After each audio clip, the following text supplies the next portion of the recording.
J'ai une question. J'ai écouté ton témoignage. Tu sais, j'ai été proche de certaines célébrités qui se sont fait malmener sur les réseaux sociaux. Et je sais combien c'est difficile. Avec ce que tu dis, je me dis que tu as enduré ça pendant 3 années au moins. Et ça a même conduit à des complications sur ta grossesse. Heureusement que l'enfant va bien. Dans la grâce de Dieu. Et la mère que tu es aussi.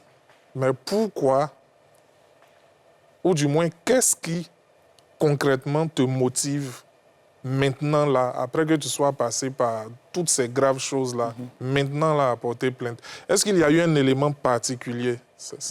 Oui, il y a eu un élément particulier, c'est ce que je disais tout à l'heure. C'est-à-dire que je sors à la télé, je fais une révélation et il utilise ce que j'ai dit pour attester, lui, ce qu'il aurait dit au préalable, qui n'est même pas vrai. Parce que dans ce que j'ai dit à la télé, là, à aucun moment j'ai dit que quelqu'un m'a laissé ou bien quelqu'un m'a quitté. Parce que ce n'est même pas la vérité. C'est parce que souvent, on ne veut pas rentrer dans le détail d'une affaire à cause de quelque chose. Sinon, si on veut s'asseoir pour parler là, c'est pas joli pour les gens. Je ne sais pas si tu vois un peu. Ouais, je vois. Ou bien, Mimi, Oui. c'est pas joli pour les gens. Donc, on veut arranger un peu joli pour dire. Maintenant, toi, ce que moi je dis là, tu prends ça et puis tu vas dire aux gens que quand je vous dis que je ne mens pas là, regardez.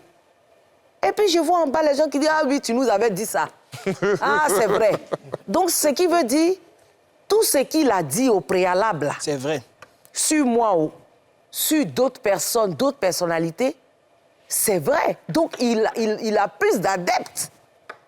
Ceux peut-être qui doutaient vont dire que « Ah, mais déjà le gars là, il dit la vérité. » Tu vois, donc c'est ça mais qui m'a fait dire « C'est pas sur moi, tu vas voir tes clients. » Parce que, figure-toi, il demande l'argent aux gens. Il demandait l'argent aux gens. Si vous voulez avoir des informations sur Yves Dero, sur sa vie privée, voici un numéro, faites un dépôt d'argent.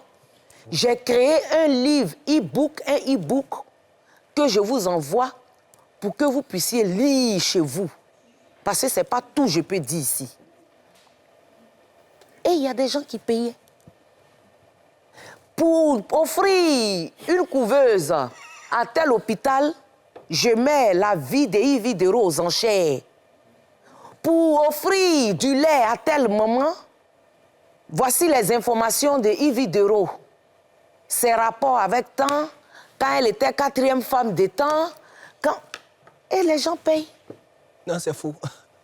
Mais voici ici.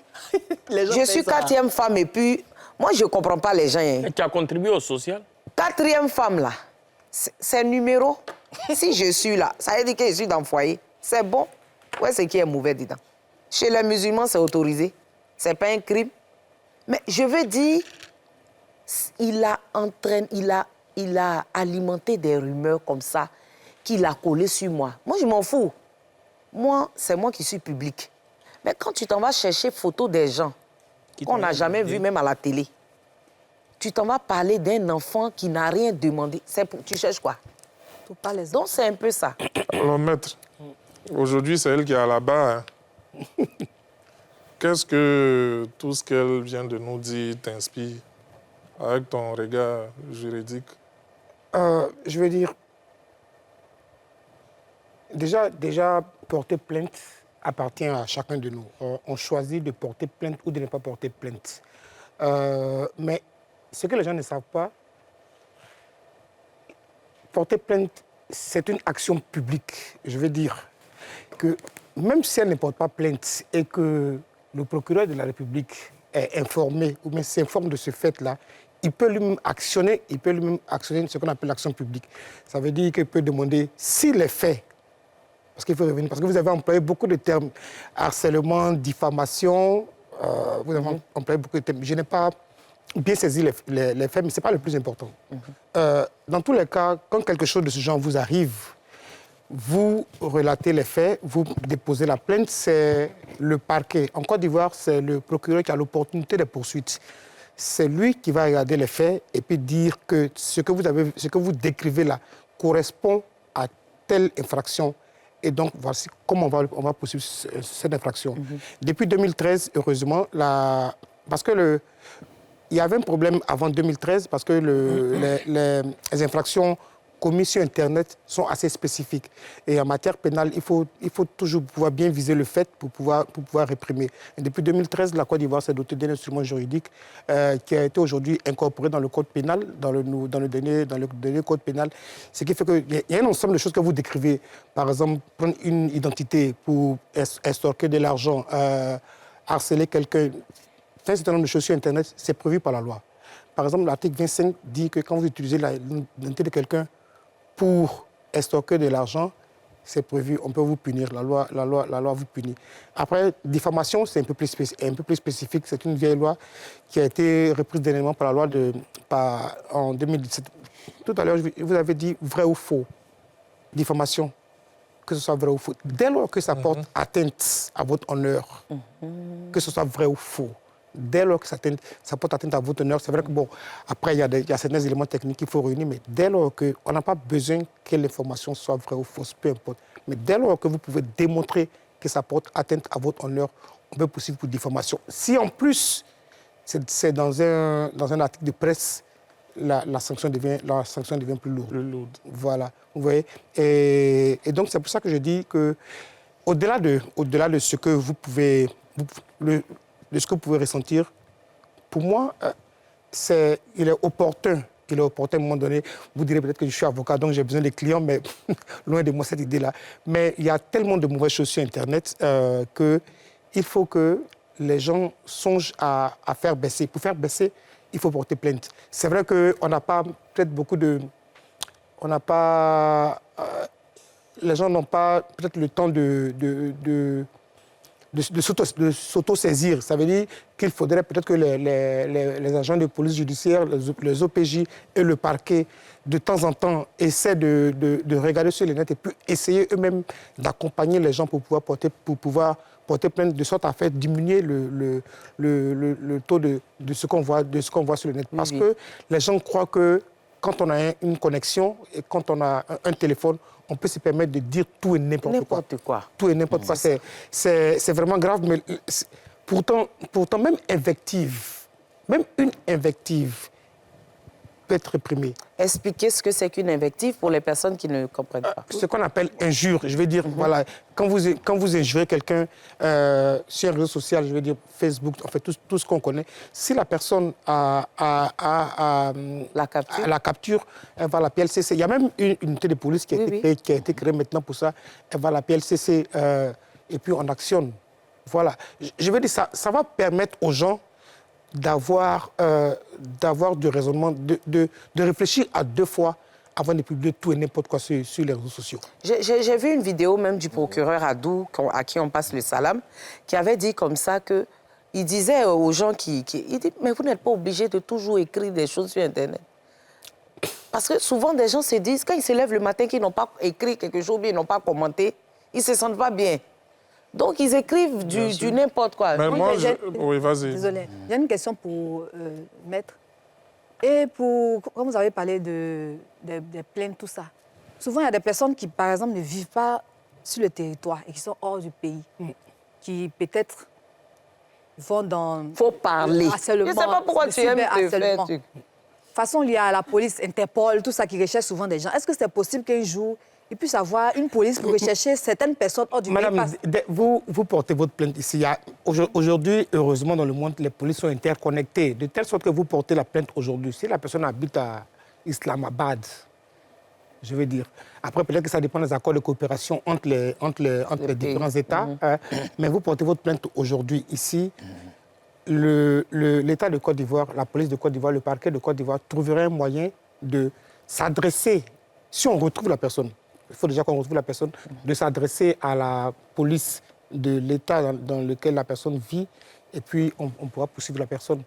Ça me fait penser à ce journaliste dont l'homme de maison a volé les 15 millions. Il est allé dans son pays d'origine. Il a été rattrapé par la police nationale. Ils l'ont rattrapé? Oui. Ah, ok, bon, je suis... Donc, c'est pour... Ils l'ont rattrapé avec l'argent, oui, il avait des... Il restait 4 millions. Il a fait la vie. Et les 11 millions, là?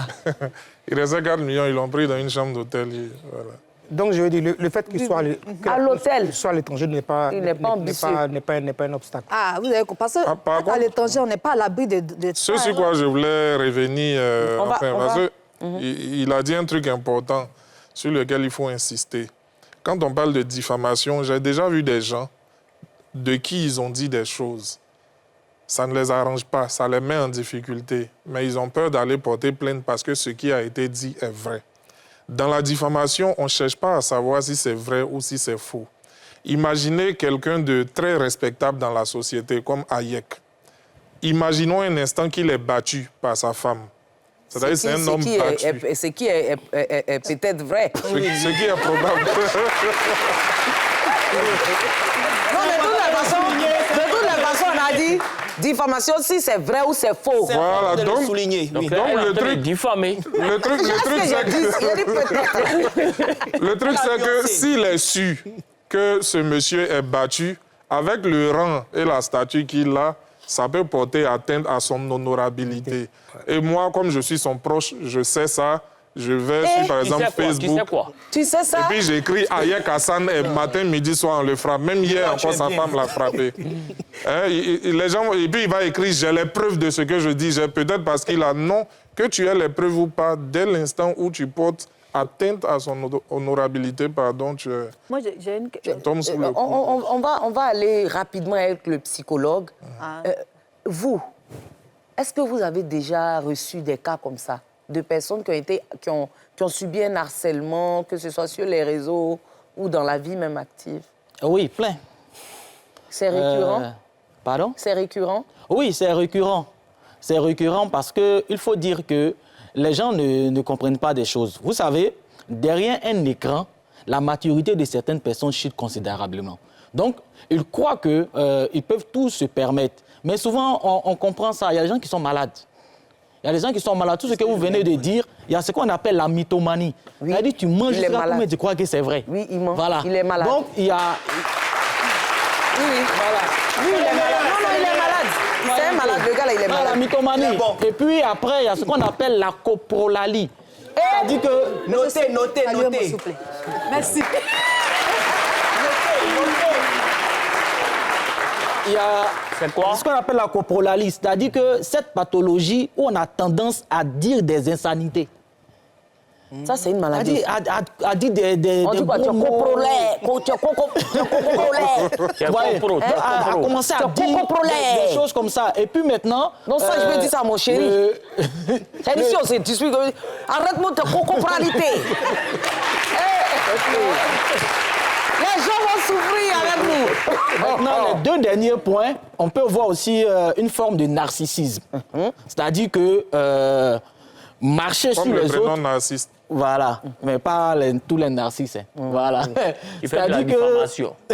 C'est-à-dire que marcher sur les autres pour pouvoir exister, en réalité, ça cache un vide intérieur. Effectivement. C'est-à-dire que cette personne a un vide intérieur, un manque de confiance en soi. En fait, il veut exister en faisant peut-être du mal à quelqu'un. Et puis la question est de savoir derrière, est-ce que, je le dis comme ça, est-ce qu'il n'y a pas une petite forme d'érotomanie derrière? C'est-à-dire quoi? Ça lui cette plaît, tendance sexuelle. justement, c'est-à-dire l'érotomanie, c'est être convaincu qu'on est aimé par un personnage public. On est convaincu, il a ça. qu'on est... Il a ça.